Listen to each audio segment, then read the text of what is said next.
এক বসন্তকালে বড় পীর হযরত আব্দুল কাদের জিলানী রহমাতুল্লাহি আলাইহি ভ্রমণ করতে করতে একটি গ্রামে উপনীত হলেন। সেই গ্রামে একজন ধার্মিক তাঁতি বসবাস করতেন, যিনি নিজের হাতে উপার্জিত হালাল বস্তু দিয়ে জীবন জীবিকা নির্বাহ করতেন। তিনি মকমলের মূল্যবান বস্তু তৈরি করে আমির ওমরাহদের কাছে উচ্চ মূল্যে বিক্রি করতেন। হযরত আব্দুল কাদের জিলানী রহমাতুল্লাহি আলাইহি যখন তার তাঁতঘর অতিক্রম করছিল, তখন তাঁতি তাকে সালাম জানিয়ে বসার জন্য আসন পেতে দিলেন। ভক্তের শ্রদ্ধা ও ভক্তির মূল্য রক্ষার্থে বড় পীর আসন গ্রহণ করলেন। বড় পীরকে নিজের ঘরে বসাতে পেরে তাঁতি অত্যন্ত খুশি হলেন, কিন্তু ভাবনায় পড়লেন কি দিয়ে তাকে সম্মান জানাবেন। অবশেষে তিনি স্থির করলেন যে নিজের হাতে তৈরি করা একখানা মকমলের কাপড় তাকে উপহার দেবেন।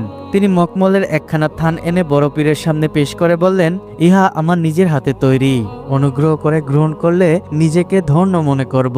ভক্তের অনুরোধ বড় পীর সাদরে তা গ্রহণ করলেন এবং